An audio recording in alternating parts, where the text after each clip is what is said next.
In a world where darkness has already taken hold, Logan is no longer the man they once called Wolverine. 50 long years have passed since his claws last saw the light of day.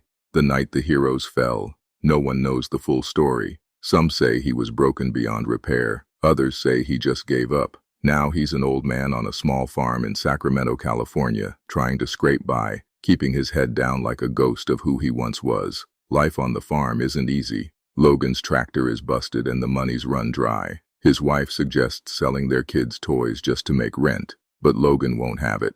At dinner, his daughter asks him the question that burns deep in his soul. "Daddy, is it true you used to be a superhero?" Logan freezes. His voice turns cold, shutting her down. There's no such thing as hero.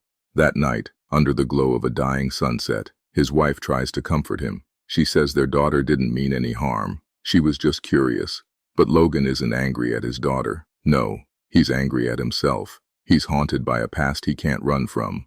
2 days later, trouble rolls in like a storm. The Hulk gang, descendants of Bruce Banner, arrive in rusted desert vehicles. They've turned these lands into their playground, ruling like warlords. Their leader, a green-skinned woman, steps forward with a sneer.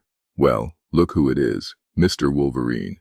But Logan doesn't take the bait. Wolverine is long dead. The Hulks close in, taunting him, daring him to fight back. One of them even asks if he's ready for his beating.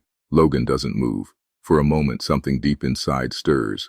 They don't know it yet, but Logan's holding something inside, a storm that's not ready to break. Not yet. The Hulks beat Logan down like they always do. He takes it, just like he has for years. But this time, one of them pushes too far. His claws tear through the brute's chest. Blood sprays across the dusty ground. His wife and daughter scream in horror, watching the man they thought was gone forever come back. The Hulks retaliate with brutal force, leaving him broken in the dirt. One of them leans in close and delivers the warning. "Double the rent next month, or your family dies." Logan's son Scotty tries to defend him, shotgun in hand, but the Hulks just laugh, climbing back into their vehicles as they drive off into the night.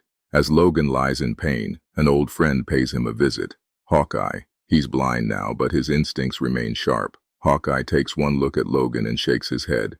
"Even if you survive this beating, the Hulks are gonna kill you if you don't pay up." Logan doesn't have an answer. He has nothing left. But Hawkeye does. A job. He needs someone to drive him across the country, to deliver a package. The pay is enough to cover Logan's rent. Logan refuses at first. He's sworn off fighting, sworn off everything that made him who he was.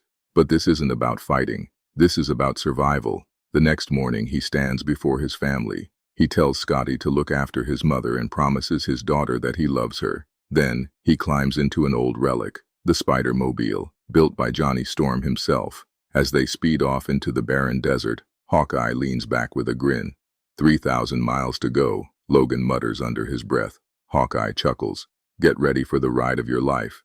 And so, the journey begins. An old warrior and a blind archer, driving headfirst into a world that's long forgotten the heroes they once were.